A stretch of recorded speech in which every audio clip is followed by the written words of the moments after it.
e vamos em frente. Bom, como eu tinha comentado com vocês até na semana passada, né, hoje a gente começa a falar de conteúdo. Não sei se eu tenho essa parte do programa em dois blocos de, de aula, vamos dizer assim, né? Dois conjuntos de slides, que eu chamo de conteúdo 1 e conteúdo 2. Eu programei para hoje o conteúdo 1, né?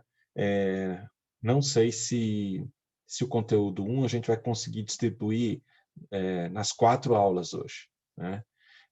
Se for necessário, a gente já começa, então, o conteúdo 2, tá? Então, o conteúdo, a gente vai falar um pouquinho aqui, mas todo mundo sabe, né? Tem até uma frase que foi muito difundida há pouco tempo, e todo lugar você lia isso, ouvia isso, que o conteúdo é rei, né? E realmente, isso ficou tão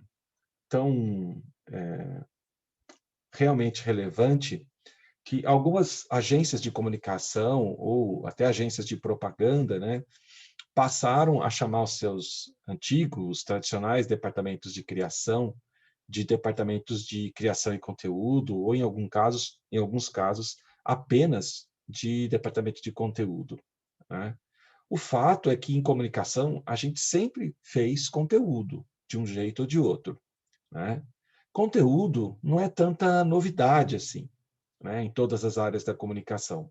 Mas mais uma daquelas coisas, perdão, que foi muito impulsionada, né, com a chegada do digital, né, e com a ampliação do poder do digital nos últimos anos, né? Então, aí o conteúdo ele passou a ser alvo de muitos estudos, se tornou uma das estratégias decisivas no ambiente digital, né? E aí a gente começou, né, todos nós que somos de comunicação, a tratar cada vez mais, né, essa questão do conteúdo. E o conteúdo passou a ser visto, que é uma coisa que a gente vai tratar aqui também, de modo estratégico, né?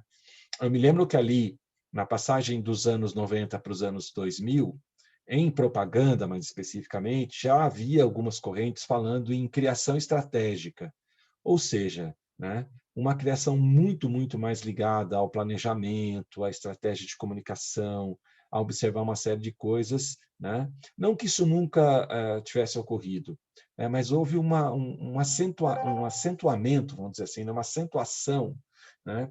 Se colocou mais foco nessa questão de uma criação estratégica. E aí chega, né, o digital, né, a partir principalmente das redes sociais, e torna isso tudo ainda mais poderoso, tá? Então, eu vou compartilhar a tela aqui com vocês para a gente começar, então, a falar do tema da aula de hoje, tá? Então, como eu falei para vocês, a gente vai falar de conteúdo, tá? Conteúdo acaba sendo uma palavra muito abrangente, né, gente? Então, né, começou a determinar, principalmente, né, essa questão da importância do conteúdo, né? Porque houve uma mudança significativa no comportamento das pessoas. Eu não gosto de falar de consumidores, né? Pessoas, né? As pessoas mudaram seu comportamento, por quê? Porque mudou tudo, né? Mudou o hábito de consumo de mídia, mudaram os hábitos de compra, mudaram as relações sociais, mudou, como a gente viu, né? As redes sociais alteraram todo o tecido social, então mudou o modo como as pessoas se relacionavam ou se relacionam com as marcas e com os produtos, né? Então, lógico que os chamados consumidores, né, eles mudaram, né? E houve um fenômeno muito interessante que é assim, as pessoas deixaram de buscar em várias categorias, isso não é uma realidade para todos os públicos em todas as categorias de marcas, produtos e serviços, mas, né, houve esse movimento muito claro, né? Os consumidores eles não buscam mais apenas produtos e serviços, né? O que o consumidor atual quer é conteúdo e relacionamento. Então, se uma marca consegue entregar, é lógico que a pessoa quer comprar e quer usar o produto e o serviço, gente, né? Ninguém vai deixar de comprar produtos que satisfaçam as suas necessidades e muito menos de utilizar, né, serviços que melhorem o seu padrão de vida, a sua qualidade de vida, a sua condição de vida. Não é isso. Mas é que as pessoas passaram a querer mais do que isso. Então, o que acontece? Para hoje, uma empresa, para ter uma capacidade maior de brigar por espaços no mercado, ela tem que associar um bom produto, um bom serviço, a um bom conteúdo e uma boa estratégia de relacionamento. Quando você junta isso, né, você tem muito mais possibilidade de ser sucesso em qualquer segmento de atuação, tá? Porque as pessoas passaram a buscar isso, as pessoas elas querem associar à compra do produto um bom conteúdo e um bom relacionamento. Né? Isso está muito claro, está colocado, está posto, ninguém está inventando isso. Isso está muito claro, né? Quando a gente lê todas as pesquisas, quando a gente acompanha o que está acontecendo aí no mercado, certo? Além disso, gente, além disso não, então, em função disso, né, o desafio das áreas de comunicação e marketing das empresas, né, sejam elas áreas internas ou serviços terceirizados, como agências de comunicação, agências digitais, agências de propaganda, agências de relações públicas, seja lá o que for, né, o principal desafio, né, das áreas de marketing e comunicação, então, passa a ser, né, criar conteúdos que sejam capazes de suportar significados, suportar experiências e que sejam interativos. Né? E aí a gente já começa a trazer, então, essa expressão do marketing de conteúdo. Então, de novo, a gente fala em marketing digital e agora a gente fala em marketing de conteúdo. Né? A gente vai falar um pouquinho mais. Então, mas o marketing de conteúdo é um importante aliado das campanhas nas mídias sociais, nas redes sociais, que é o foco maior aqui, né, da nossa disciplina. Tá? Agora, para a gente começar a falar mais diretamente, então, de conteúdo, porque a gente já falou da importância, falou que, né, ele é extremamente necessário, mas olha só, começar a falar um pouquinho mais diretamente, então, do que é esse conteúdo, né? A gente está falando que conteúdo é importante, é o grande desafio das empresas, né, e das áreas de marketing e comunicação, tá, mas começar a falar um pouquinho diretamente do que é esse conteúdo, então. O Gil Jardelli, que eu acho que eu já citei ele aqui para vocês, né? Ele configura aqui 4 tipos básicos de conteúdo que podem, né, que podem ser desenvolvidos através de algumas estruturas de conteúdos. Tá? Então, olha só, ele fala em conteúdo interativo, conteúdo colaborativo, jornalismo colaborativo e conteúdo fixo. Tá? Então, vamos lá. Conteúdo interativo. É aquele tipo de conteúdo desenvolvido, né, que busca e necessita, ele quer, na verdade, a interação do usuário. Então, ele é desenvolvido, né, para buscar essa interação, para conseguir essa interação. Né? Então, aqui a gente tem, por exemplo, os testes, os quiz, né, os jogos, os chats. Né? É aquele tipo de conteúdo em que você vai provocar, né, provocar mesmo, a interação do seu cliente, do seu público. Né? Todo tipo de conteúdo pode ser interativo. Só que essas categorias, esses exemplos que ele dá aqui, são conteúdos em que você meio que força, né? Você estimula, né? Acho que é a palavra mais interessante, não força. Você estimula, então, a interação do seu público. Né? Você cria uma estratégia ali de conteúdo, né? Através de testes, chats, quiz, jogos, e que você, né, cutuca ali o seu público para que ele interaja com você. Tá? Depois do conteúdo interativo, a gente tem o conteúdo colaborativo, tá? Que vem sendo chamado agora de conteúdo gerado pelo usuário, que essa palavra usuário eu não gosto muito, mas enfim.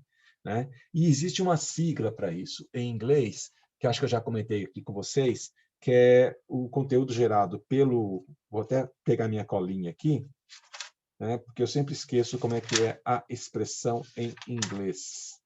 Deixa eu ver se eu acho aqui na minha colinha. Tá aqui, ó. É o UGC, User Generated Content, que é o conteúdo gerado pelo usuário, né? Então, quando a gente fala de conteúdo colaborativo, é muito essa questão do conteúdo gerado pelo consumidor. O que acontece aqui? Né?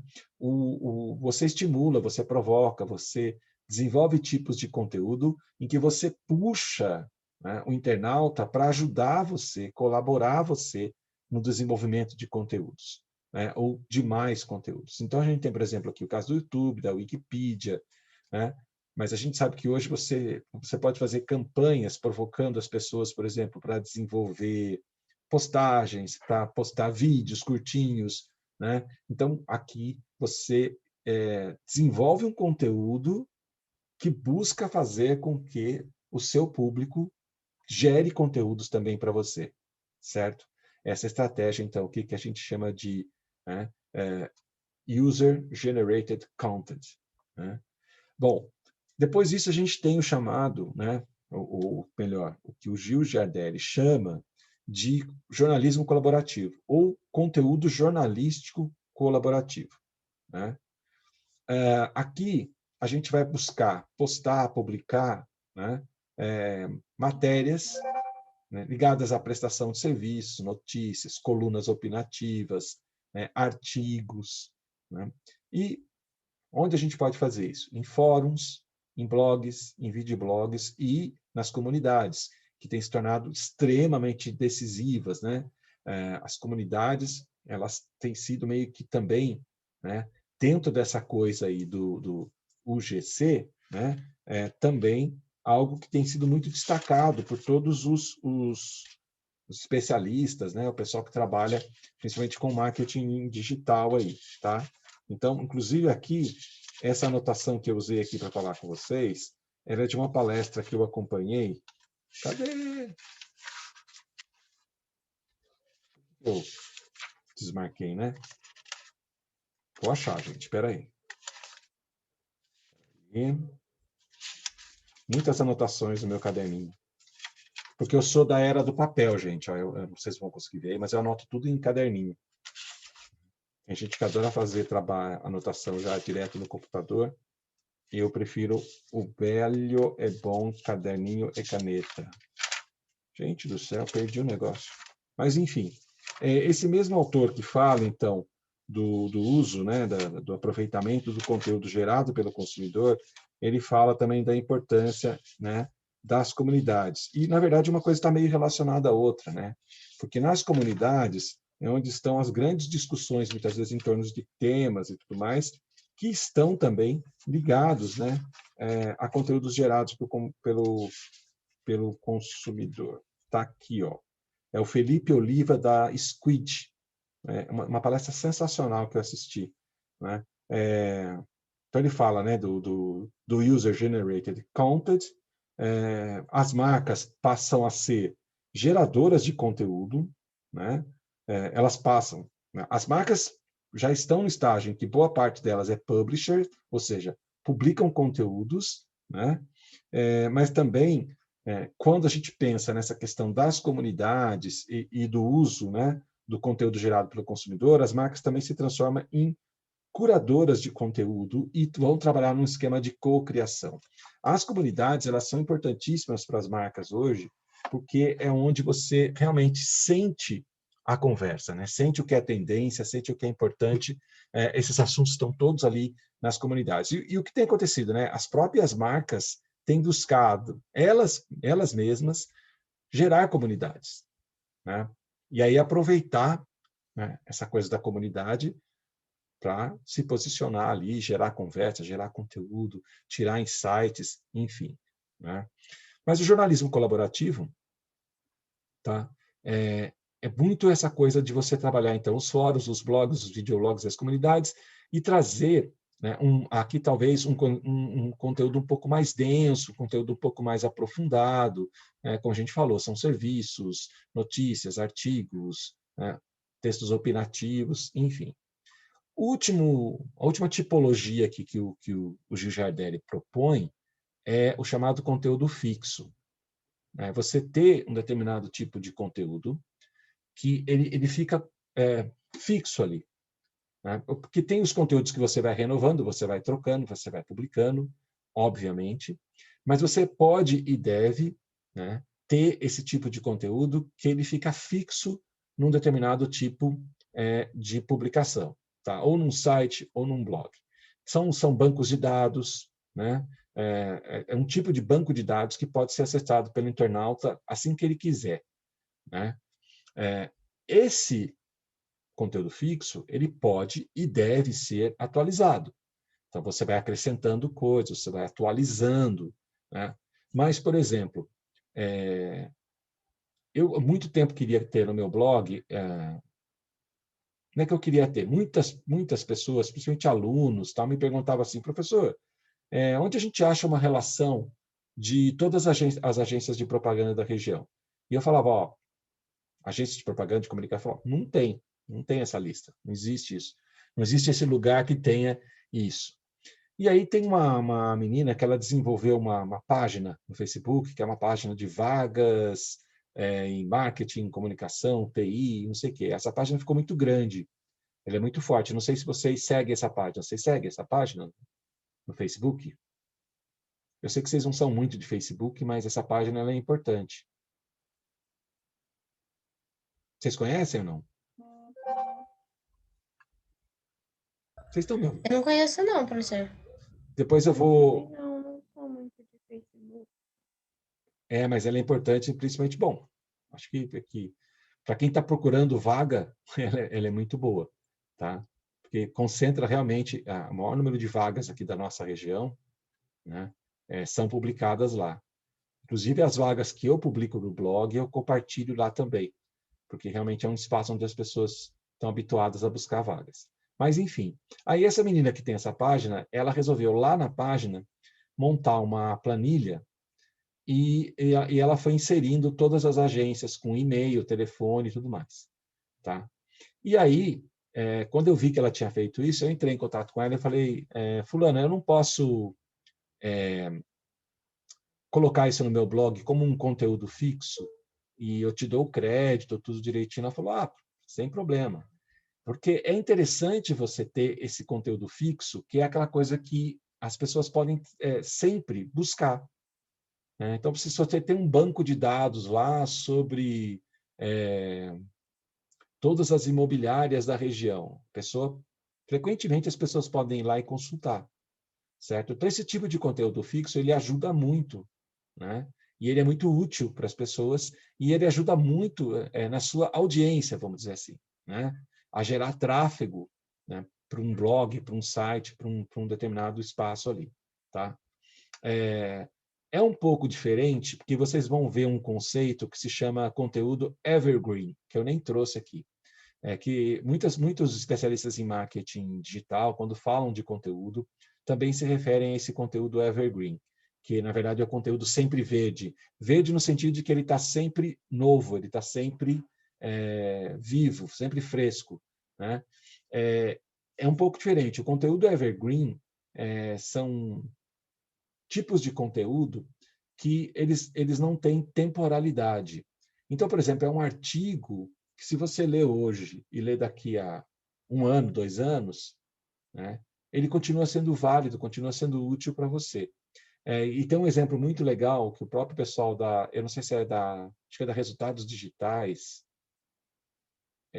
de uma dessas páginas, eles usam como um case, que foi um texto que eles produziram bem lá no começo, sobre o que era marketing digital, tal.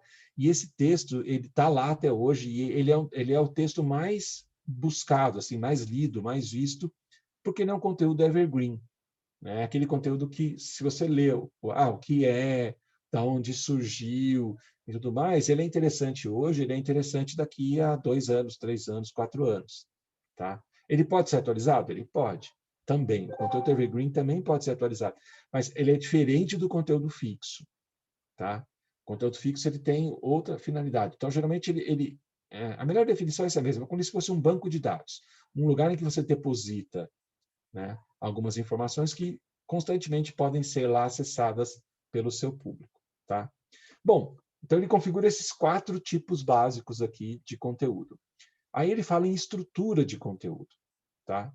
Então, o que ele diz, né, o Gil Giardelli? Ele fala assim, nas mídias sociais, o compartilhamento de conteúdo ele pode ser visto de diferentes maneiras. Então, você tem os textos, você tem foto associada a texto, você tem os vídeos, e agora, o que está muito em voga, os áudios. Né? Tá aí a explosão dos podcasts e a explosão do Clubhouse, que é uma ferramenta só de áudio, e a gente está vendo agora todas as outras ferramentas correndo atrás e lançando, né, ali dispositivos para você trabalhar só o áudio. Acho que Twitter lançou, Facebook lançou, né, para fazer concorrência ao Clubhouse, tá?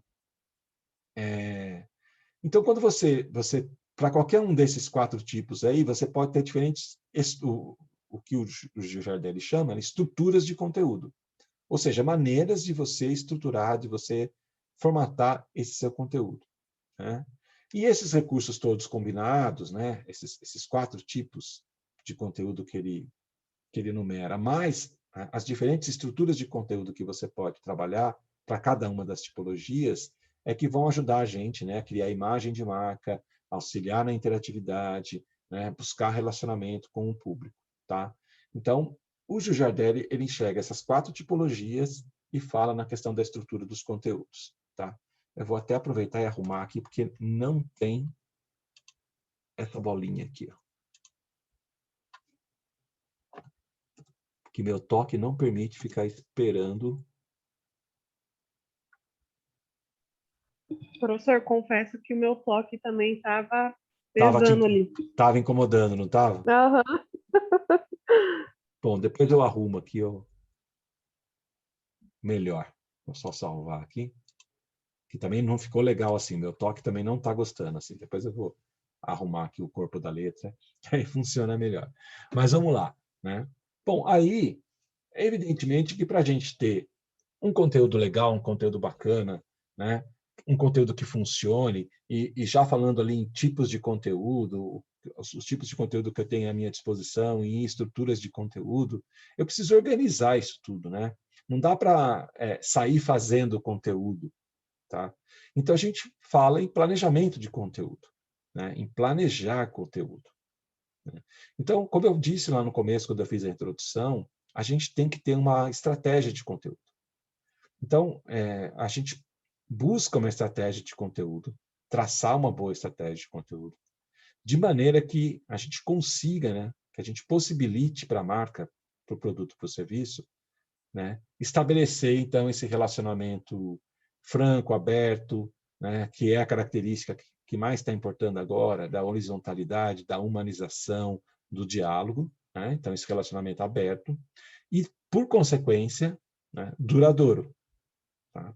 Ao mesmo tempo, né, isso, como está muito fundamentado nessa questão do relacionamento aberto e do diálogo, vai abrir espaço para que os clientes, para que as pessoas, né, façam sugestões para a nossa empresa, né? E aí isso leva a uma melhoria contínua, né, de serviço, de produto que a gente está oferecendo para esse consumidor. Ou seja, né, o conteúdo ele não tem a função só de divulgar a empresa, né, mas muito mais, né, de estabelecer, então, esse relacionamento. Tá? Então, lembrando que a gente viu lá o primeiro slide, as pessoas não querem só produto e serviço, elas querem conteúdo e relacionamento. E aí eu vou fazer um parênteses, não sei se vocês têm acompanhado, o que Magalu tem feito, né? Magalu investiu muito em conteúdo, porque, lembrando, o marketplace da Magazine Luiza, né, que é a Magalu, cresceu assim exponencialmente, né? Eles começaram a comprar primeiro, plataformas digitais que tinham serviços e tecnologia que pudessem acrescentar, né, a forma de fazer ali comércio, vender produtos pelo e-commerce, né, pelo seu marketplace. Mas agora eles começaram a perceber exatamente isso. As pessoas não querem só produtos e serviços. As pessoas querem conteúdo e relacionamento. Então, não sei se vocês viram a semana passada, a bomba que saiu no mercado, semana passada ou retrasada, se não me engano, que o Magalu comprou o Jovem Nerd, né? Já tinha comprado uma outra operação de conteúdo, agora que eu não vou me lembrar qual era, né? Já tinha mais ou menos um mês e pouco que tinha comprado, e na semana passada ou retrasada comprou o Jovem Nerd. Gente, o Jovem Nerd é um canal de conteúdo, de entretenimento, né? Por que uma empresa que faz varejo, né, que tem um dos maiores marketplaces do país hoje, né, ou, salvo engano meu, acho que é o maior marketplace do país, por que ela, né? Exatamente por isso, porque ficou claro, como eu falei desde lá daquele primeiro slide, que as pessoas querem isso, né? Então, e isso, a questão de você ter o conteúdo para entregar, de você, né, através do conteúdo, construir relacionamento, né? E se você tem relacionamento, você tem, né, diálogo com as pessoas através desse conteúdo e desse relacionamento, o que faz com que você venda mais e também, ao mesmo tempo, que você possa aprimorar o seu produto, o seu serviço, tá? Só que isso tudo demanda planejamento, demanda estratégia, certo? Não é uma coisa que você faça de qualquer jeito. Então, a gente já usou, eu não tinha citado, outras menções a esse livro que eu acho muito legal, que é Ferramentas de Ativação e Mensuração em Campanhas Sociais, da Camila Carrano, tá? Que fala um pouquinho, então, do que seria esse planejamento ou essa estratégia de conteúdo, tá? Primeiro, ela diz assim, né, quando a gente tem uma estratégia de conteúdo bem traçada, ela vai, primeiro, ajudar a identificar, criar e manter a comunicação de marketing nas ferramentas sociais. Então, o que sustenta, né, o que faz uma empresa ter identidade, né, o que faz ela manter uma comunicação no longo prazo, né, é o conteúdo, principalmente nas plataformas digitais e sociais, né. Também vai permitir, então, que as empresas compreendam, né, e produzam o tipo de conteúdo que o público realmente precisa. Então, quando a gente planeja, desenvolve uma estratégia, a gente vai entregar o conteúdo que as pessoas querem ver. Porque, sim, as pessoas querem conteúdo e relacionamento, mas não qualquer conteúdo, né? Elas querem um conteúdo que elas gostem, que elas necessitem, que elas vejam utilidade, né? Então, quando eu planejo, quando eu crio uma estratégia de conteúdo, né, eu vou entregar exatamente o que as pessoas querem, que elas estão buscando, tá? Também a estratégia vai colaborar, né, para que as marcas, as empresas, as organizações desenvolvam planejamentos que possam ser acompanhados em longo prazo. A gente sabe que as redes sociais, né, o ambiente digital, ele é extremamente dinâmico, muito. E isso demanda uma rapidez, né, uma agilidade, né, quase que em tempo real. Mas, ao mesmo tempo, inclusive na criação de conteúdos. Tanto é fato que várias empresas estão internalizando departamentos de comunicação porque precisam dessa agilidade. Mas, ao mesmo tempo, você precisa de uma estratégia, né, que garanta, né, um conteúdo, né, em longo prazo. Ou seja, que estruture, né, um conteúdo de longo prazo. Então, isso é importantíssimo, né? Uma boa estratégia vai garantir isso.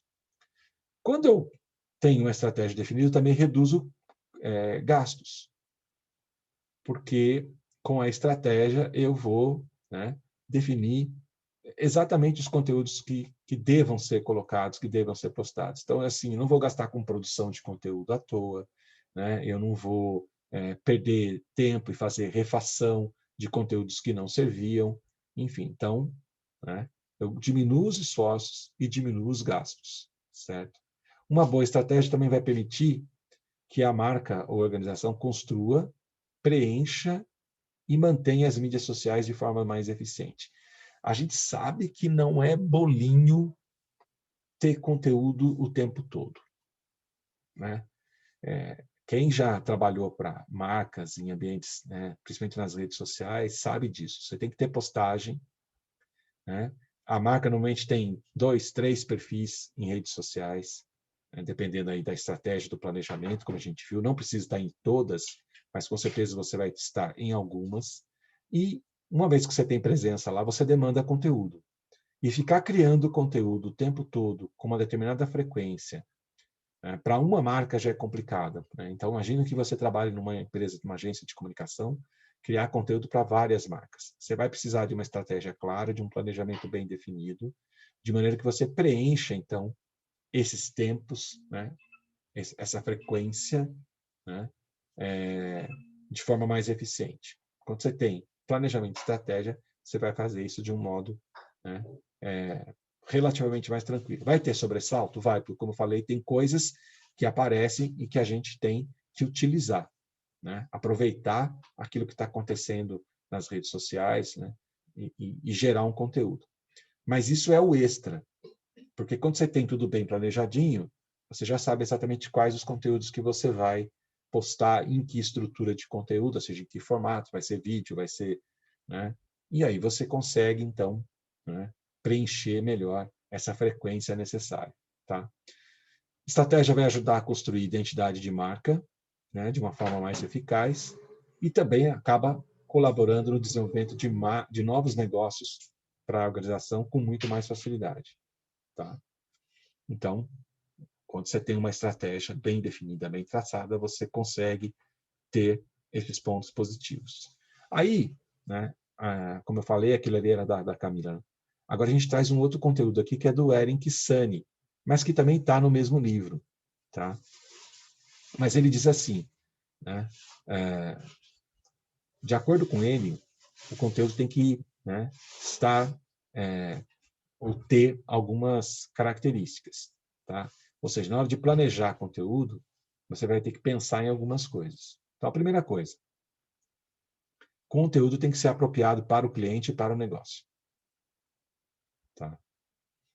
Então, isso aqui eu acho muito importante, porque tem muita gente que sai fazendo conteúdo, né,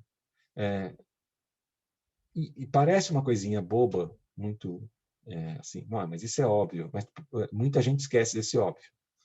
Né? Que o conteúdo que você desenvolve ele tem que ter adequação ao seu público e tem que ter adequação ao seu negócio. Então, não adianta você pensar só no público e não pensar no negócio. Não adianta você pensar só no negócio e não pensar no seu público. Né? Então, quando a gente constrói conteúdo, a gente tem que pensar nesse binômio, né? Cliente, negócio, cliente, empresa. Como que eu construo conteúdo que seja apropriado tanto para um quanto para o outro? Né? Outra coisa fundamental. As pessoas gostam de entretenimento, gostam de diversão, gostam de... Sim, né? Mas elas também gostam de conteúdo útil, ou seja, de informação útil para elas. Né? Então, o conteúdo ele tem que ser útil. Né?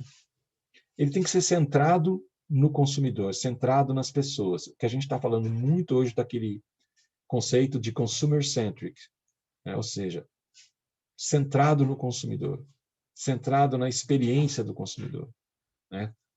Ajudando a construir a experiência do consumidor, focado 100% no que o consumidor quer, precisa, gosta. Né? Então, quando a gente desenvolve conteúdo, a gente tem que, né, estar centrado ali no nosso público. E tem que trabalhar uma linguagem clara, consistente, ou seja, que se mantenha, né, que fique firme ali naquele rumo, né, e que seja concisa. Tá? Lógico que essa concisão vai depender muito do tipo de conteúdo, em que plataforma que a gente está gerando. O conteúdo num site, num blog proprietário, ele pode ser mais longo, você vai ter ali artigos, né? Mesmo assim, ele não pode ser um conteúdo tão extenso, tão pesado. Então, existem diferentes formatos aqui, a gente tem que trabalhar, lógico, de acordo com cada necessidade e cada cliente que a gente vai trabalhar. Tá? Mas esses 4 aspectos, realmente, na hora de planejar conteúdo, a gente tem que levar muito em consideração. Né? Então, apropriação cliente-negócio, utilidade, né? Estar centrado no usuário e ter uma linguagem clara, né, e consistente, principalmente. Vamos em frente. Ô, professor, Oi, diga, Rebeca. isso nessa questão do conteúdo apropriado, eu penso, tipo, por exemplo, o pessoal que posta os influencers, né? E aí, tipo, tudo, e tanto marca também, eles têm que pensar em todos os públicos, tudo que vai falar, porque, tipo, tem aquela coisa também do politicamente correto, você tem que pensar se aquilo que você vai falar ou vai passar, qual a mensagem, né? Se as pessoas podem pensar que você está falando outra coisa ou está dando indireta para alguma pessoa, né? Então tem que, ou algum grupo. Então tem que estar muito ligado nisso também. Sim, sim. E mesmo assim, independente, por exemplo, você tem o caso aí da marca usar, né, trabalhar com influenciador, que é também um aspecto de cocriação, né, que a gente está vendo hoje. Hoje as marcas já entenderam que não adianta ela chegar para o influenciador, para o creator, e pautar totalmente o trabalho dele. Não, você tem que fazer uma parceria com ele, e ele tem ali o tipo de conteúdo que ele faz, né? A linguagem que ele usa. Então, você tem que, primeiro, ter uma apropriação entre o seu produto, o seu público, o seu propósito, né? O seu posicionamento e aquele influenciador que você vai escolher, né? E aí você tem que, segundo, dar liberdade para a cocriação, entender que, né, se ele tem aquela linguagem, se ele tem aquela influência sobre o público dele, é porque ele se comunica daquela maneira. Então você vai ter que usar aquele jeito dele de se comunicar e não impor, né, uma forma de comunicação, tá? Agora, quando você pensa no trabalho sem o influenciador, o trabalho desenvolvido por uma agência, por exemplo, diretamente para o consumidor, também existe muito claramente essa preocupação que você colocou, né, de abordar determinados temas, determinados assuntos, o cuidado na forma como você expressa, né, fala sobre determinados temas, porque realmente a gente está vivendo um momento, infelizmente, de muita polarização, né, é um momento delicado em que as pessoas estão mais, né, vamos dizer assim, afeitas a uma discussão, né? Então, realmente, é um momento complicado para a geração de conteúdo. Mas, ao mesmo tempo, viu, Rebeca, o que a gente tem visto é que as marcas têm comprado as brigas. Então, a marca coloca um posicionamento e um discurso e assume aquele posicionamento, aquele discurso, mesmo que isso implique, né, muitas vezes, em alguns problemas, né? Então, vale lembrar aqui, acho que já tem uns 2 anos, porque eu lembro que eu levei esse case para uma palestra que eu fiz lá na FATEC, de Taubaté, e também numa palestra que eu fiz na Feira de Profissões da Unital, né, para o pessoal que tinha interesse em publicidade, que eu trouxe o caso da Nike, quando assume aquela campanha com o quarterbacker negro que tinha sido expulso da NFL, né, que é a Liga de Futebol Norte-Americano, porque ele se ajoelhou no momento do hino, né? E a Nike vai lá e faz uma campanha com ele e aceita aquela briga, né? Tem sérios problemas, né, de gente cancelando a Nike nas redes sociais e fazendo discurso de ódio, discurso racista. Ela se manteve firme, aí depois veio todo aquele, né, movimento nos Estados Unidos por conta, infelizmente, dos assassinatos dos negros, né? E até chegar no Black Lives Matter, e que a Nike apoiou amplamente o movimento, né? A ponto de a pressão ter sido tão grande que a própria NBA, por exemplo, falou, antes a NBA proibia os atletas de fazer qualquer tipo de manifestação política, a NBA comprou também, porque a pressão das marcas, uma marca como a Nike, por exemplo, né, é muito forte e acabou fazendo com que a própria NBA aceitasse, e também a NBA passou a assumir um posicionamento legal, né, de diversidade, de equidade, então, enfim, é legal. Mas, assim, tanto no uso Professor, Oi, fala. Ô, uma Adriele, outra coisa. você está com Tô áudio com um agora? áudio agora, eu troquei de Ah, computador. maravilha. Diga. Nessa questão do Black Lives Matter também, na corrida, não sei se você viu, na Fórmula 1, eu esqueci o nome do... Lewis Hamilton. Isso, é que eu não sou muito da Fórmula 1, meu pai que assiste Eu também bastante, e não, eu mas vi. mas o nome dele É, foi tantas vezes campeão que... aí ele também foi, né? O pessoal falou para ele parar de usar camiseta e tudo mais. Aí o cara é tão ousado que ele colocou no óculos, eu não sei se você viu. Não, isso eu não Tipo, tinha. ele colocou, ele tava com óculos de sol, aí na perna do óculos ele colocou o símbolo né, Da campanha. da campanha. E aí o pessoal, tipo, fotografou ele, não tô com camisa, mas tava com um desenho no óculos. A gente tem visto cada vez mais isso, que é um movimento muito interessante, sabe? Eu não sei se vocês acompanharam agora, teve uma infeliz de uma deputada estadual que colocou um projeto de lei na Assembleia Legislativa do Estado de São Paulo, tentando proibir, tinha até o número da lei, eu cheguei a compartilhar a postagem, tal, querendo proibir que qualquer forma de publicidade fizesse menção a qualquer personagem e tal, LGBT. O que ela quis dizer, a lei é muito mal escrita, eu li o texto, né? Um projeto de lei que tem uma página só, é ridícula a proposta dela. Quase passou, porque eles tentaram votar, como muita coisa, né, que se faz.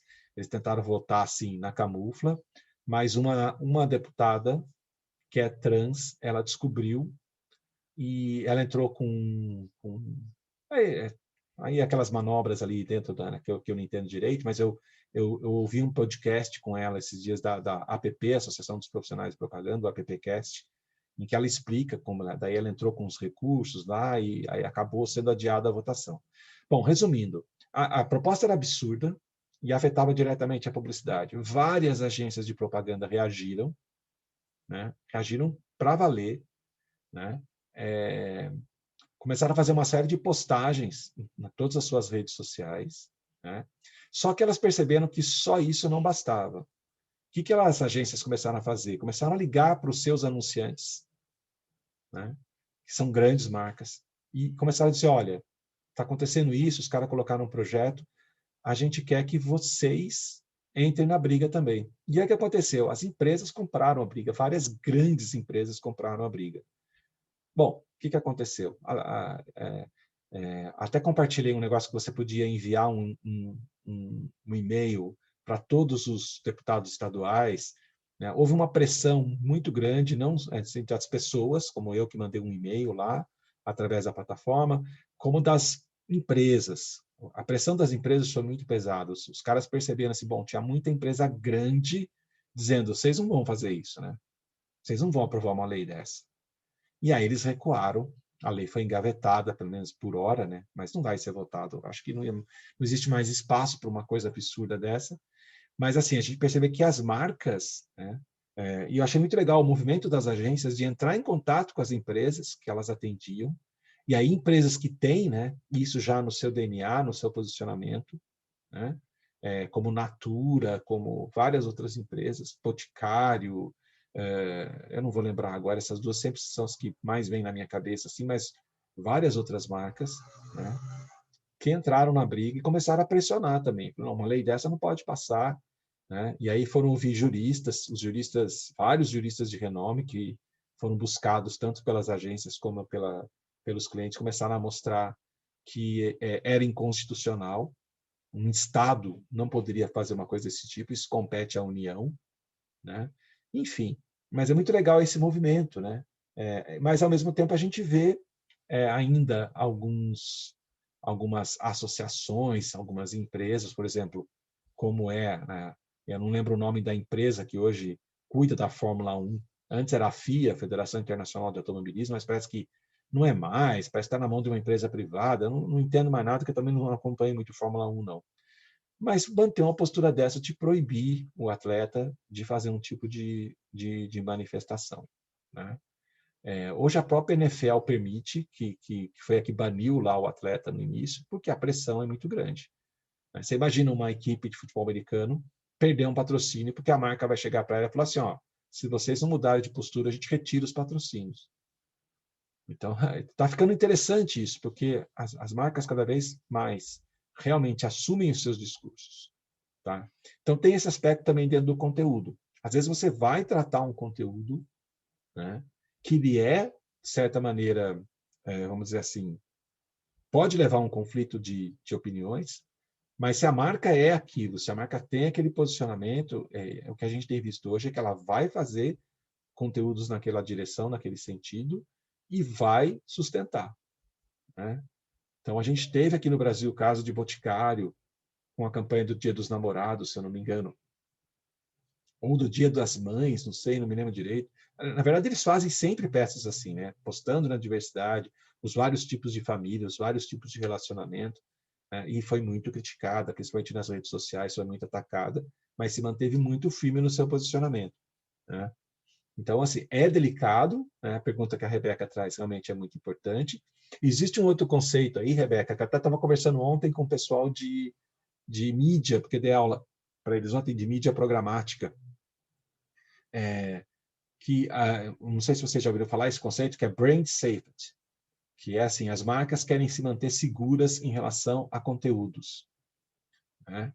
Então, por exemplo, só que aí é uma coisa positiva. Por exemplo, a marca não quer se associar a um conteúdo que tenha discurso de ódio, por exemplo, que tenha discurso racista, que tenha discurso homofóbico, enfim, né?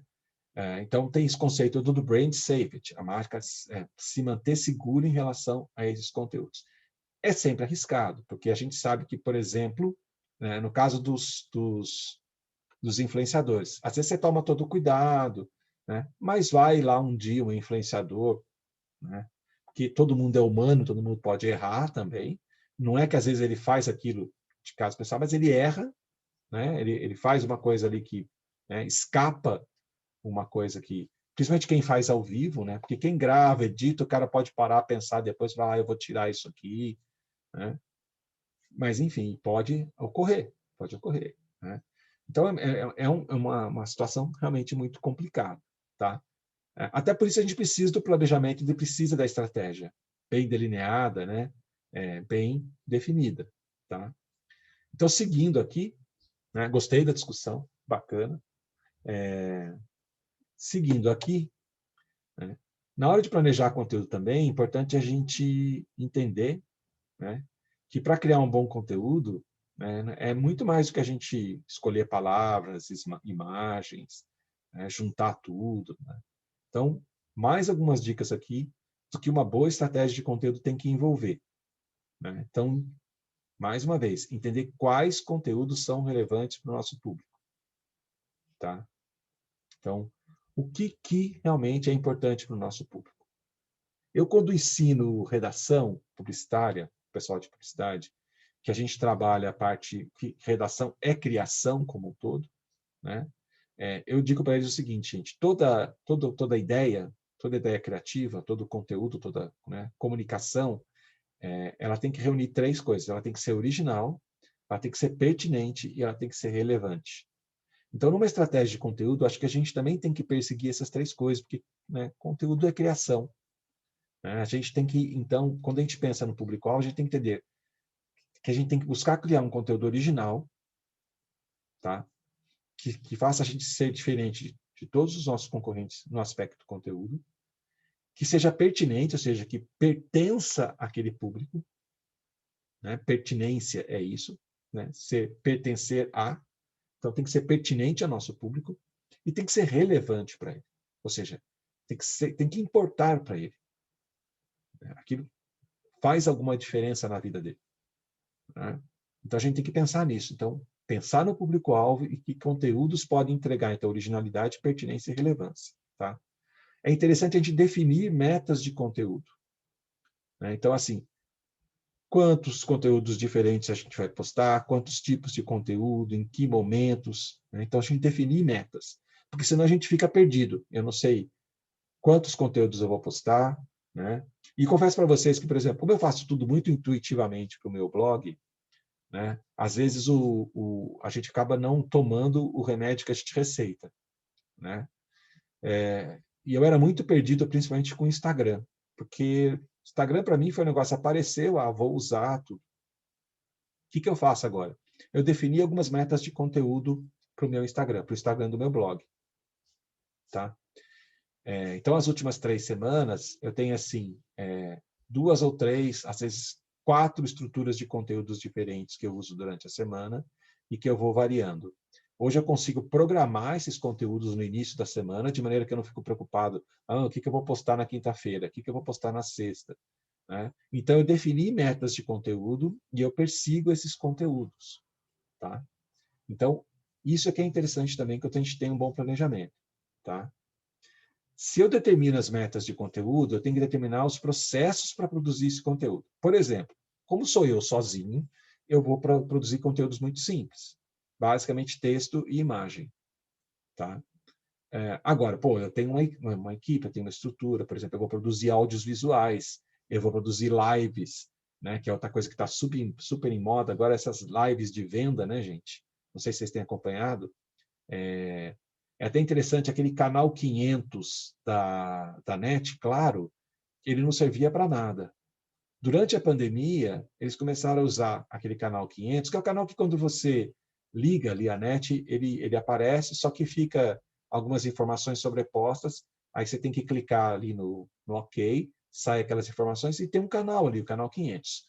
Eles começaram a usar esse canal no começo da pandemia para transmitir lives, para fazer campanhas de doação, né? E eles pegaram uma estratégia que vários marketplaces, vários, né, e-commerce estavam fazendo, que é fazer o chamado live commerce. E eles falaram assim, pô, vamos usar esse canal 500 e fazer live commerce. Vocês têm, claro, net em casa ou não? Não sei se vocês já perceberam isso. Eu tenho a net. É a mesma coisa. Você já Uhum. percebeu isso? Que eles ficam praticamente o dia todo hoje fazendo live commerce. Eles ficam falando dos produtos da própria Claro, daí eles trazem especialistas, eles trazem pessoas para falar, né? Tem meio cara de conteúdo, como se fosse um programão de televisão ali, mas eles estão falando de celular, estão falando de internet, estão falando de pacote de televisão paga, estão falando de um monte de coisa, né? São as chamadas live commerce, ou live marketing, né? Que assim, no final aquilo ali eles querem vender, né? Mas é um tipo de conteúdo que vai demandar uma produção mais interessante. Aí no começo da aula tinha só a Vanessa e a Adriana, eu perguntei se vocês tinham assistido a live da última terça-feira, tá? Agora como tem mais gente, né? Eu não sei quem de vocês acompanhou. Mas quando você tem os recursos, o que a gente falou? Gente, vamos tentar fazer um evento online dessa vez um pouco diferente, vamos transmitir de dentro do estúdio, porque o que eu falei, na verdade, quando eu coloquei isso para os coordenadores, depois chamei o professor João Rangel e o professor Tiago, que são da TV Unital, para ajudar a gente, né, no desenvolvimento, eu falei para eles assim, eu quero começar a mostrar o departamento, porque a gente está tanto tempo longe do departamento, né, isso para o aluno interno. O aluno está com saudade do departamento, eu quero começar a mostrar o departamento. Tanto que a gente começou a fazer isso no Instagram também, não sei se vocês viram. A gente está fazendo uma brincadeira de matar a saudade. Então, a gente mostrou as portas, depois a gente mostrou...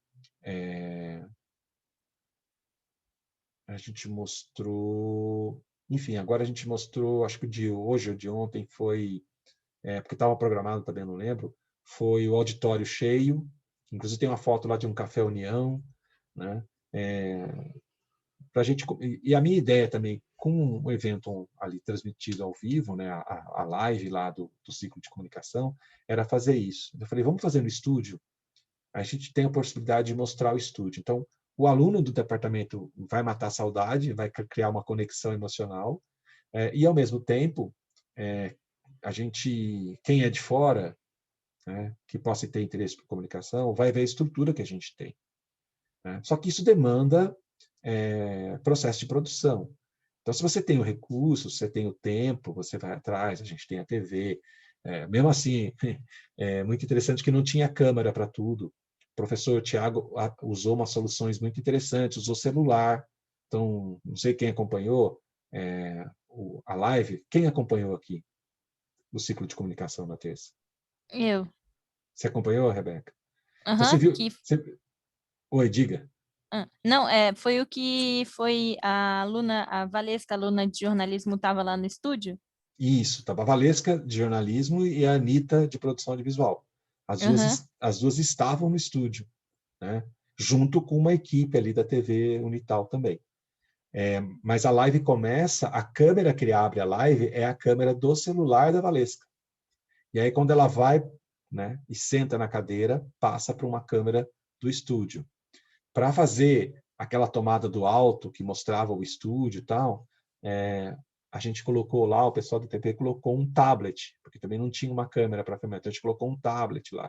Mas tudo isso a gente tem que pensar. Quando eu conversei com o Thiago, eu falei, Thiago, eu quero uma câmera que mostre o estúdio, tal, outra câmera que fique numa das mediadoras, que a gente já tinha definido que iam ser 2 alunos, né? A gente depois fechou com que seriam a Valesca e a Anitta. Mas, enfim, você tem que determinar todos os processos. Quem que vai cuidar disso? E a gente tem os recursos, então o Thiago cuidou disso, foi atrás dos recursos, né? Ficou mostrando para mim, a gente tinha 2 semanas, ele falou, me dá 2 dias que eu vou ver o que... Quando eu conversei com ele falou, me dá 2 dias que eu vou ver como é que a gente pode fazer isso e eu te trago um retorno. E realmente ele voltou e falou, pensei num jeito, a gente vou usar isso, vou usar aquilo. Aí eu dei a sugestão, eu queria que começasse aí quando definiu que era a Valesca, eu falei, ó, a Valesca, ela já manda bem, ela já tem experiência de televisão, vamos começar com ela em pé no estúdio. Aí ele falou, legal, ela pode sair de um ponto, daí ela vem, senta numa cadeira, e aí começa o evento. E começa vocês que aquela abertura, até escrevi isso numa postagem, aquela abertura me emocionou, assim. Quando começou o evento, eu fiquei, putz, do jeitinho que eu tinha imaginado, né? Mas você tem que ter, então, determinar os processos para a produção daquele conteúdo. Então, por exemplo, você tem equipe interna para produzir aquilo, você vai terceirizar com uma produtora de audiovisual, isso demanda tempo. Então, se eu sei que eu quero fazer um conteúdo, por exemplo, quando eu estava na CI, né, que eu ficava coordenando a CI, que a gente tinha equipe, às vezes eles falavam assim, a gente quer fazer um vídeo para o Dia das Mães. A gente não quer fazer uma pecinha, né, uma peça, um display ali para o Facebook, para o Instagram. Não, a gente quer fazer um vídeo. Eu falava, ok, tem que ter antecedência, porque vai demandar ideia, depois produção, quem vai cuidar disso, quem vai cuidar daquilo. Então, quando você pensa nos diferentes formatos de conteúdo, né, as diferentes estruturas de conteúdo, como diz lá o Gil, você tem que determinar quais serão os processos, quem vai cuidar de quê, se vai terceirizar, se você tem recurso próprio, né, e por aí vai, tá? A internet, as redes sociais, você consegue fazer bastante coisa com recursos não tão... Por exemplo, a gente fez a transmissão lá usando um tablet, usando um celular. O Thiago falou, José, ideal não é, o ideal é que a gente fizesse isso com câmeras digitais profissionais, que estão para chegar, câmeras novas para a TV, né? Mas hoje um tablet, um celular, para o padrão qualidade da internet, puta, roda super bem. Tem câmera de celular aí que, nossa senhora, né? Se a gente comparar com as câmeras profissionais beta, que a gente já tem lá no estúdio, periga a câmera de celular ser melhor que a câmera beta, né? Mas, enfim. Mas a gente tem que buscar os recursos. Então, a internet permite, às vezes, que você faça coisas sem uma qualidade tão high, assim, né? Tão alta. Mas em outras situações, não. Hoje a gente vê superproduções hoje nos meios digitais. Então, tem que pensar também, né, quando a gente está planejando, nessa determinação de processos para produzir os conteúdos. São conteúdos simples, então você tem ali o carinha da criação que vai fazer um banner, vai fazer uma peça para o Instagram e para o Facebook, né? Eu me viro com o Canvas, eu sou péssimo em direção de arte, eu sempre fui na propaganda o cara que gostava de mídia e gostava de redação, né? Eu não tenho paciência para ser diretor de arte, eu vou lá no Canva e consegui me virar super bem, busco foto, agora o Canva dá animação, não é? Você se vira, você faz até um materialzinho bonito ali. Então, o que é mais simples, tem recurso interno para fazer, o que você vai buscar fora, enfim, você vai determinar os processos para cada conteúdo, tá? E, por fim, você vai definir, então, uma linguagem para a sua comunicação. Isso é importantíssimo, porque a gente viu na última aula a questão do tom de voz, né? Então, dentro do planejamento de conteúdo, né, você já tem que ter ali mais ou menos definido, a partir das suas personas lá, o seu tom de voz, que aí você vai trabalhar esse tom de voz nos seus conteúdos, né, em todos os seus conteúdos, em todas as suas interações. Porque se você tem conteúdo, você quer o quê? Relacionamento. Relacionamento é diálogo, né, é interação com o público. Então, você vai ter que ter essa linguagem muito claramente definida para todo mundo. Gente, está tranquilinho até aqui? Todo mundo entendendo? Aham. Maravilha. Então, vamos em frente aqui. Né? Bom, tudo bem, José. Tem que planejar. A gente viu o que o planejamento ajuda. Agora, como é que eu planejo o conteúdo? Né? Tudo bem, você já me convenceu que eu não posso fazer conteúdo sem planejamento, que fazendo planejamento é muito melhor. Tá, então como é que eu planejo? Então, vamos lá. Vamos ver aqui algumas dicas de como planejar. Primeiro, como sempre, é entender o contexto. Se a gente está fazendo tudo com planejamento, que foi a etapa que a gente viu anterior no nosso programa, né? Por isso que eu gosto de colocar conteúdo depois, e tem que ser, né? Conteúdo depois de planejamento, porque assim, se você faz um planejamento, né, de redes sociais, o planejamento digital ali, tem toda a parte digital da sua comunicação, que, como a gente falou, pode e deve estar atrelado, se você tem comunicação off, deve estar atrelado a toda a sua comunicação off, mas você tem um planejamento ali para as redes sociais, para a parte digital da campanha, tá? E ali no planejamento você já fez isso, você já analisou o contexto, não é isso? Vocês viram isso na prática, tem lá, faz uma análise SWOT, entende concorrência, busca informação, para quê? Para você entender o contexto, né? Então, onde o negócio está inserido? tá? Então, esse é o primeiro passo, né? Compreender o contexto, situação ou conjunto de circunstâncias a qual está submetido, né, o seu produto, porque ele está inserido dentro de uma determinada realidade. Então, nesse processo, a gente também vai tentar identificar algumas coisas, né? Primeiro, os objetivos. Então, a gente viu lá dentro daquelas etapas do planejamento que a gente tem que determinar o objetivo, né? Então, o que o cliente pensa em relação ao mercado, o que ele busca e quais são as ações que serão feitas para obter os resultados esperados, tá? Aí entender o cliente, entender o nosso público, né? Qual é o perfil desse consumidor, né? Aí a gente pode buscar informações de pesquisa, né? A gente pode recorrer, se a gente já tiver presença na rede social, ao monitoramento, social listening, os dados que vêm das próprias redes sociais, né? Entender, então, padrões de comportamento, expectativas, valores individuais e a própria percepção que as pessoas têm da nossa marca, da nossa organização, né? Que é a identidade de organização. Depois disso, né? Entender a própria marca, né? Então, qual é a gente gera confiança com as impressões que a empresa passa para o cliente? Então, como é que está a marca nesse momento? A marca é confiável? A marca tem uma identidade bacana? As pessoas entendem a marca de um jeito positivo? Então, a gente tem que ter essa compreensão da marca, tá?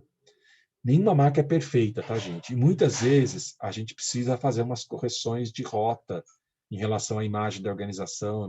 Bom, vocês, melhor do que ninguém, pessoal de relações públicas, para entender essa questão, né, de percepção de imagem, aí, de construção de imagem, de reputação das marcas. Então, não é que às vezes a marca ela fez de propósito, ela é ruim, ou ela não sei o quê, mas acaba gerando ali uma confusão, um problema de imagem, e é muito comum que a comunicação, o marketing, a comunicação tem que intervir ali para corrigir, né, esse tipo de problema. Então, a gente tem que entender o que é a nossa marca, né? Depois, o timing. É aquilo que eu falei. Existe um planejamento, existe uma estrutura, mas a gente tem que estar atento ao timing. Então, a gente tem que estar atento ao que está acontecendo ao redor da empresa. Então, qual é o momento que a gente está vivendo? E qual é o momento que os nossos clientes estão vivendo? Né? Quando a gente pensa no timing, né, a gente também está buscando relevância. Porque, num determinado momento, podem estar ocorrendo coisas, né, que impactam diretamente o nosso público, são muito relevantes para o nosso público. Então, a gente tem que aproveitar isso, tem que trazer isso para a pauta dos nossos conteúdos, né? A gente tem que entrar nessa conversa, né? E aí, essa questão do timing, de você entender. E nas redes sociais, esse timing, às vezes, ele é muito justo, né? Se você deixar passar um dia, por exemplo, muitas vezes já é tarde demais. Essa é uma briga que eu tenho com alguns dos meus colegas, porque muitos deles não entendem isso, né? Como eu sempre ajudei ali a ACI a cuidar das redes sociais, a parte digital, eles falavam assim, não, mas vamos esperar, daí a gente faz. Mas, gente, não dá para esperar. Se você esperar 1, 2 dias, você perdeu o time. E aí você perdeu a relevância. Aí já era. Né? Então, né? Sabe aquele negócio, você tem um momento certo para dizer determinadas coisas. Se você não diz naquele momento, não adianta você dizer 2, 3 dias depois, uma semana depois, né? Um mês depois. Já era. Não vai adiantar você dizer. Né? A mesma coisa acontece com as marcas. Oi. Acho que isso tá ligado tanto para a parte, tipo, negativa quanto para positiva, assim, né? Que nem, Sim. por exemplo, se a marca quer usar algum meme, alguma coisa, tem que usar na hora que o meme tá estourado ali no momento. Porque se usar um pouquinho mais para frente, é tipo, já passou a graça. Nossa, Exatamente. caramba, só agora que você tá pensando sobre isso. Acho que tanto E, pela parte positiva e negativa, né? então, o timing é isso. É a gente usar no tempo certinho, né? Porque também é que você falou, daí você usa um meme depois de um tempo, o pessoal, a primeira imagem que vem na cabeça das pessoas, assim, putz, esse pessoal é desatualizado, né? Nada a ver os caras estarem usando isso agora. Então, você já depois contra a marca, né? Então, essa questão do timing é muito importante. Então, assim, né, quem planeja conteúdo tem que estar muito ligado ali no que está acontecendo, no cenário, né? Em tudo que está ocorrendo, né? E aí, por último, e que tem a ver também com toda a estratégia geral, né, de todo o planejamento geral do uso das redes sociais, que são os canais, que é a escolha dos canais. né? Então, ele tem que ser escolhido de acordo com as formas de conexão, né, que a gente quer construir ali, quer estabelecer junto dos usuários. Então, a gente viu, já que as plataformas são diferentes, você pode trabalhar as plataformas com estratégias e objetivos diferentes dentro de cada uma delas, buscando resultados diferentes. Então, quando a gente pensa os canais, a gente já também, né, adequa conteúdo a cada canal, né? Então, isso faz parte também do planejamento de conteúdo. O que eu vou postar em Instagram, o que eu vou postar em LinkedIn, o que eu vou postar no blog, o que eu vou postar no YouTube, o que eu vou postar. São linguagens diferentes. A gente pode trabalhar os conteúdos de maneira diferente. Em um você pode aprofundar mais, em outro... por exemplo, você vai fazer conteúdo para TikTok. É um conteúdo leve, um conteúdo de entretenimento. A Rebeca acho que entende muito mais disso do que eu. Né? Mas o TikTok tem essa característica. É difícil você colocar ali um conteúdo mais sério, mais denso. Não vai funcionar. Ele não é a plataforma para isso, né? O Instagram, ele foi se alterando ao longo do tempo. O Instagram também era assim, ele era muito leve, ele era uma coisa só divertida. As pessoas não tinham muita paciência para ler texto, a gente quase não colocava texto. O que a gente está vendo? O Instagram mudou, né? Você pode publicar textos mais longos, as pessoas estão lendo mais os textos de apoio ali, né? Já há um certo espaço no Instagram para coisas um pouco mais, né? Não diria densas, assim, mas coisas um pouco mais sérias, mais informativas, e não só, né, entretenimento, que ainda tem, né? É uma parte importante do Instagram, mas acho que já houve essa modificação. Alguém queria falar? Abrir o áudio? Não? Então, mas enfim. E aí isso pede toda essa adequação de conteúdo, de você pensar numa estratégia para cada plataforma, então, né? Então, isso tem tudo a ver com você também planejar o seu conteúdo, né? Os conteúdos que seriam mais adequados para cada canal, em cada situação, em cada momento, está associado ao time, está associado à identidade de marca, está associado a um monte de coisas que a gente já viu aqui.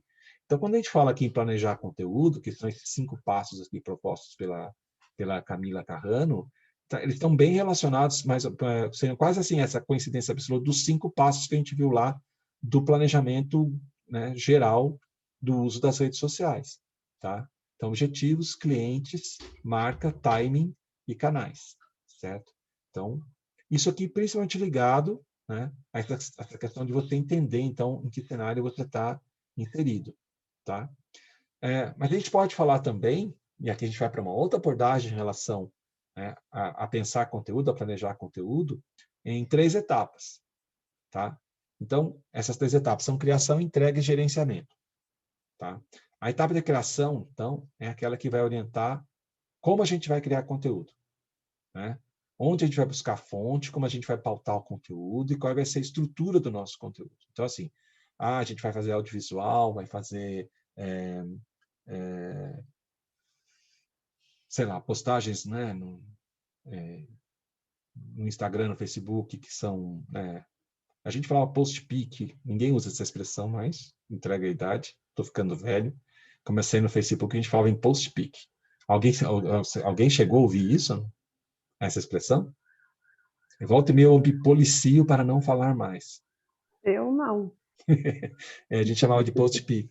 Mas, enfim, né? Que é aquela postagem mais simples, né? Que a gente faz ali, né? Que tem uma imagem, um textinho, tá? É como se fosse um anúncio, um anúncio impresso, tal, né? Mas, enfim, que estrutura que a gente vai dar?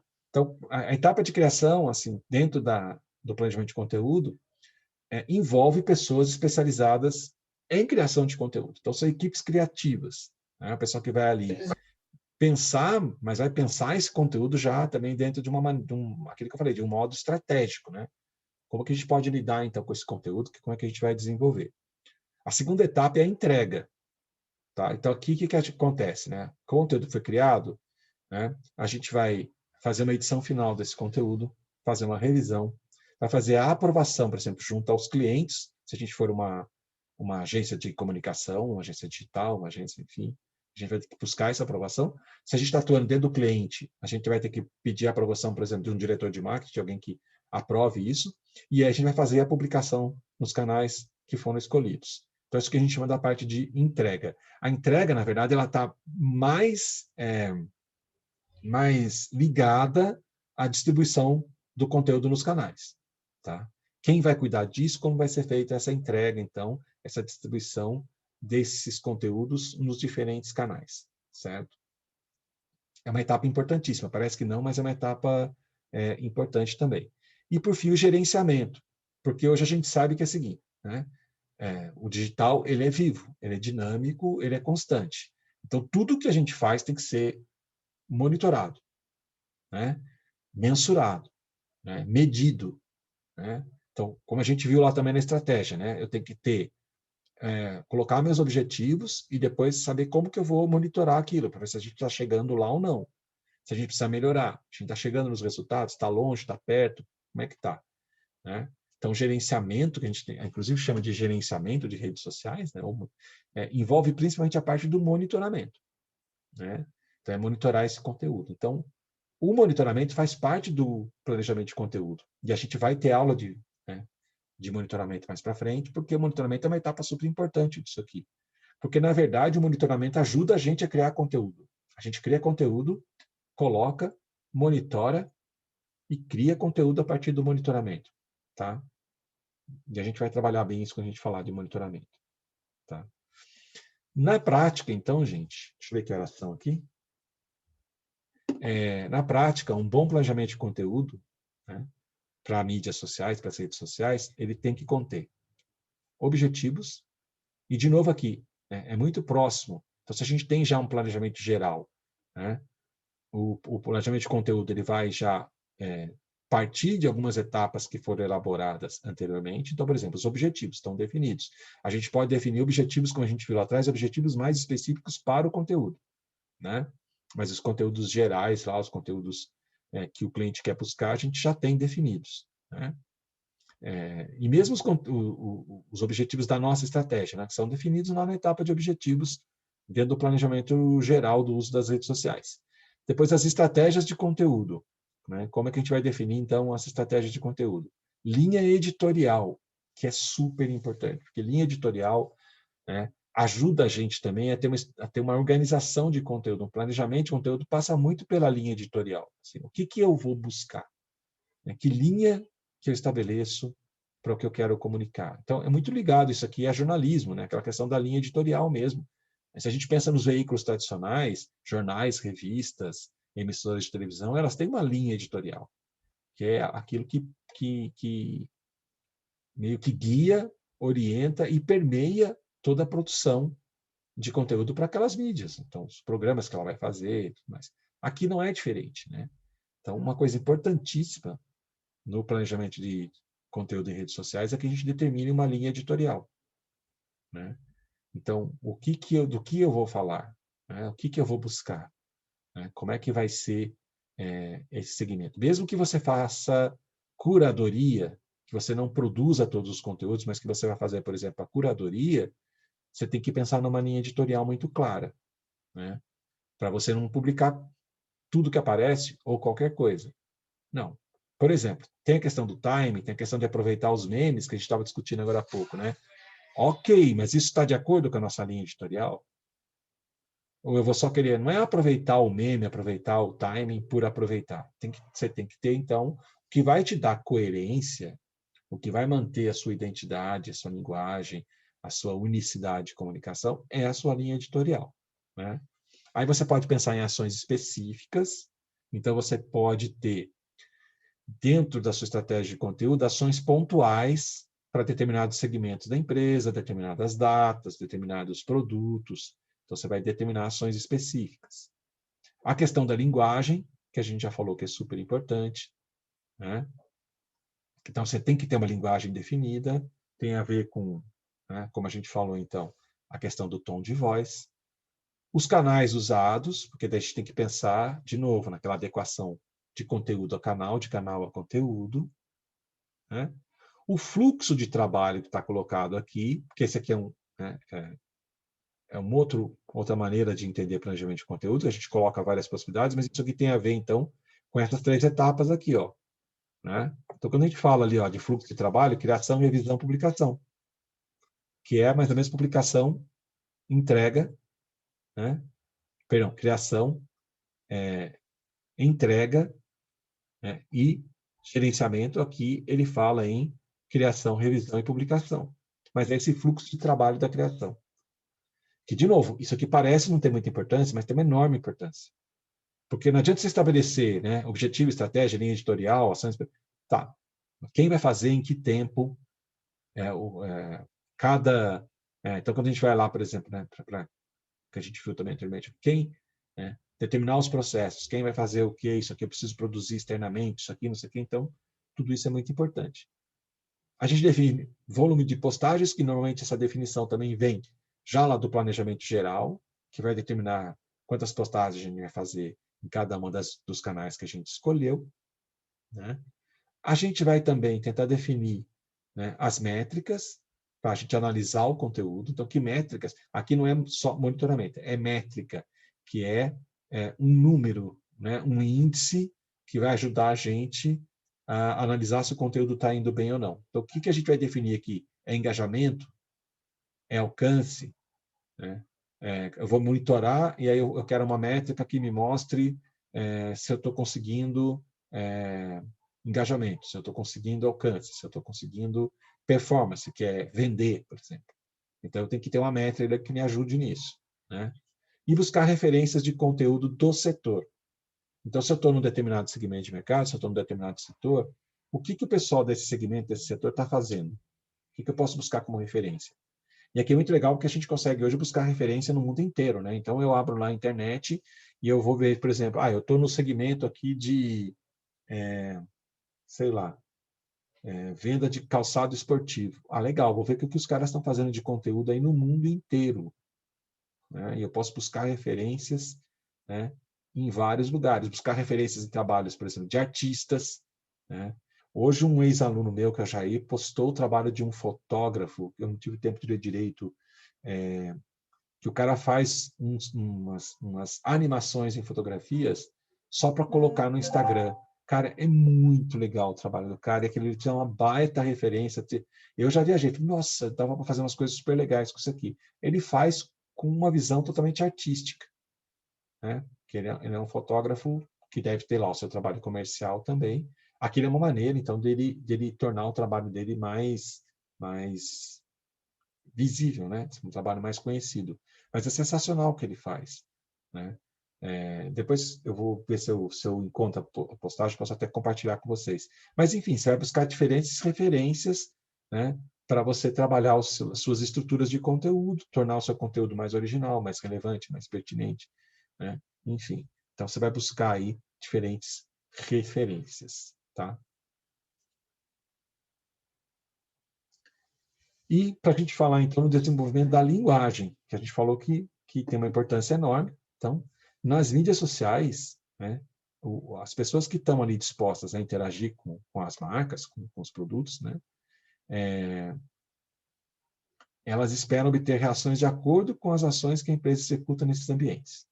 Ou seja, né, o que está dizendo aí? Né? Se eu interajo com a marca, eu espero que a marca responda para mim de uma determinada maneira. Né? E de que maneira?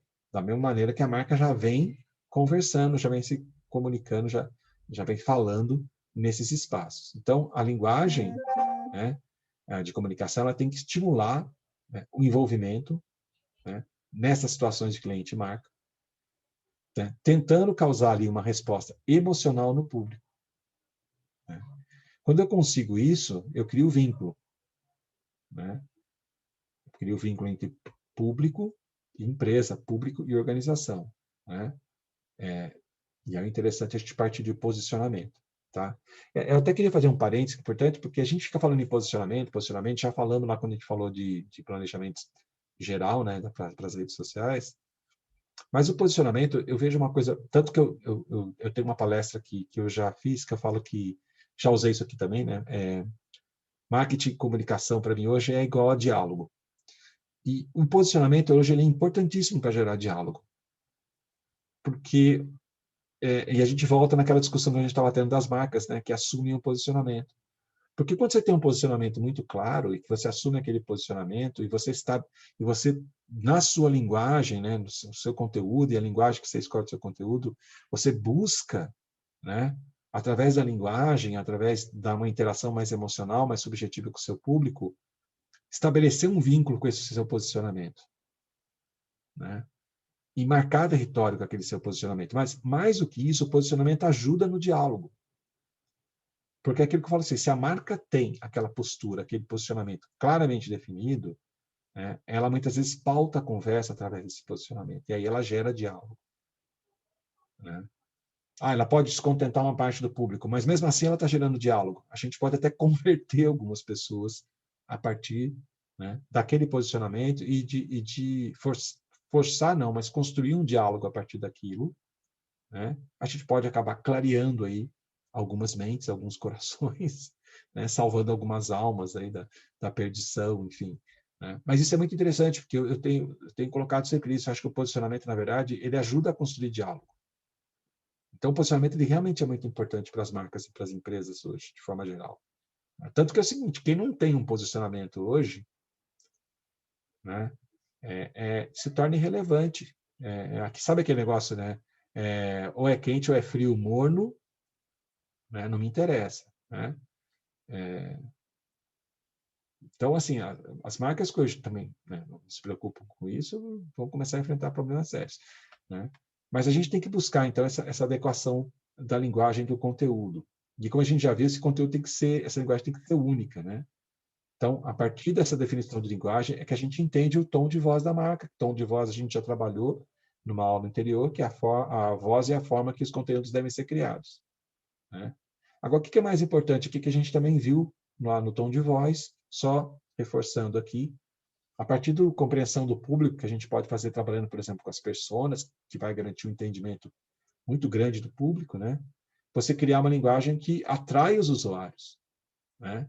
E também, importante, que a gente já viu lá no tom de voz, você vai orientar os produtores de conteúdo. Então, todo mundo que vai trabalhar produzindo conteúdo para aquela empresa, para aquela marca, enfim, né, vai trabalhar sempre o mesmo tom de voz e a mesma linguagem, porque tem aquela orientação da definição da linguagem do tom de voz. Né? E isso é possível, como a gente viu também, a partir dos valores que a marca quer transmitir para os seus usuários. A gente fala isso lá, aquela questão dos 3 Cs, né? Então, você está muito olhado assim, na comunidade, na cultura, né? Para estabelecer a sua linguagem e o seu tom de voz. Tá? Vamos deixar para falar de marketing de conteúdo no segundo horário, galera? A gente sai aqui 5, 6 minutinhos antes, a gente volta às 9 horas. Beleza? Pode ser? Gente, falem comigo. Pode sim, professor. Então tá bom. Gente, bem, então às 9 horas a gente volta, tá? Beleza. Até já.